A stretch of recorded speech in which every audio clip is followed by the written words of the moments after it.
Hey there, everyone.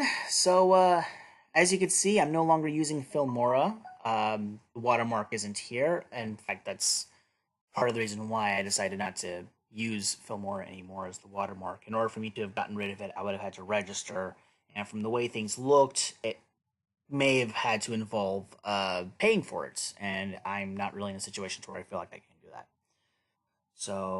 I did, however, find a newer version of Movie Maker which the functionality is actually kind of a lot like Filmora. So in a way, that's kind of nice. I mean, there's a couple of things I'm not really too fond about, to be honest, but in other ways, it's still a step up in comparison. So this video is a brief follow up to the last video that I did, which is about how I want to do my name change. If you haven't seen it, go ahead and watch it for that to get reasonings. But long story short, I'm looking at possibly changing my name. The 6 options I was looking at, I've been able to successfully narrow it down to 3, and they are a shot of whiskey, Washugal Otaku, and sticking with the name that I currently have. So there you go. Feel free to let me know if you have any opinions on those, which ones I should go with.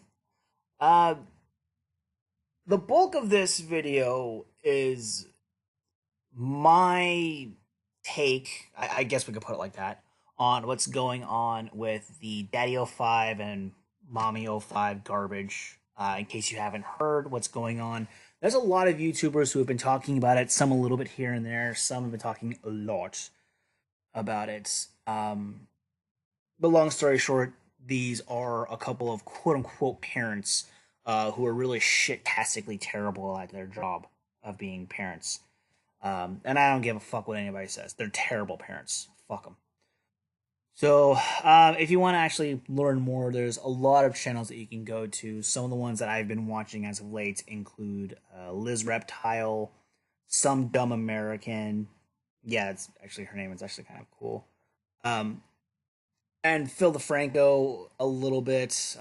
From what I understand, he was the first YouTuber to actually talk about it. I don't know if that's actually true or not. Liberal lunacy has done a little bit. Um, there's also Based Mama. She's done a lot of these things, um, which makes sense. She's definitely a mama bear kind of a character, which is one of the things about her that I like.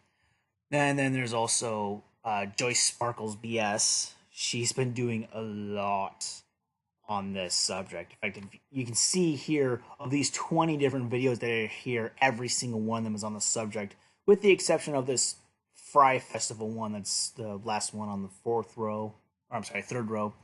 And when you go past down there, most of those videos are also on the same subject. So she's definitely been covering it a lot. She's even been talking with people who are involved with it.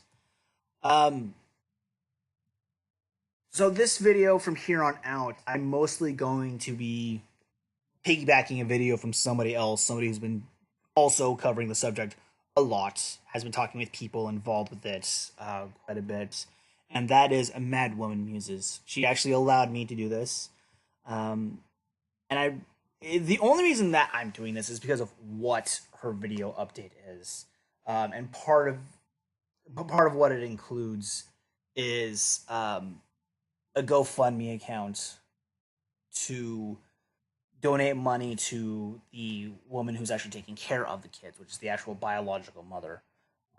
It's to go towards clothing, school supplies, stuff like that. So, but anyways, I will go ahead and end it here and let you guys listen to the video, and I'll also include the various links that she put in here. So, thank you for listening, and thank you for helping out. Hey everybody, it's the Mad Woman. I feel a summary of yesterday's events are in order, as well as an update on the petitions and the GoFundMe to date. So, let's get started, shall we? While Heather and Mike were on Good Morning America, an emergency order was enacted to remove Cody and Emma from the home. They went to the school and got them. Rose was present. Now, many of you are probably wondering how Rose got to Maryland. Knowing that we were being watched, but not by whom, Chambers of the Heart had started a PayPal.me silent hat, so to speak, passing around to get her the gas money that she needed. But the PayPal.me had a snag. In order to verify accounts and transfer funds, it would take about 2 to 5 days, business days, and Rose didn't have that kind of time because her lawyer Conlon wanted her up there the night before they went to get Cody and Emma.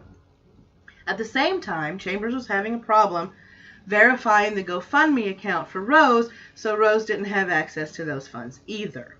Chambers of the Heart turned to her husband, told her husband what was going on, and Chambers' husband gave Chambers the means to give Rose money and put the money in Rose's account. Now, how all that happened is below in Chambers of the Heart video, because Rose was very trusting with Chambers and gave Chambers a lot of information that she needed to do the things that she needed to get done for verifying these accounts. Once the money was in Rose's account, Rose was on her way to Maryland. Heather had convinced Cody that Rose had thrown him away, so the reunion wasn't a very happy, huggy, kissy one between Cody and Rose at first. But Rose had a keepsake from an award that Cody had won, and she showed him the keepsake and told him how he got the keepsake to smooth it over and get Cody in the car so they can get them out of the situation and start the life.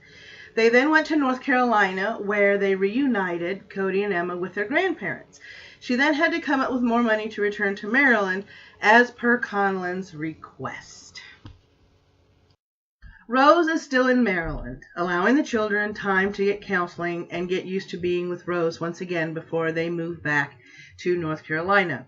The lawyer has told Rose not to do any interviews at this time. She's emotionally overwhelmed and exhausted by the entire ordeal. She needs time to calm down and time to spend with her children. We need to give her that time. I never even entertained the thought of trying to talk to her at this time. It's too soon after what happened. The lawyer is doing all of this for free, by the way.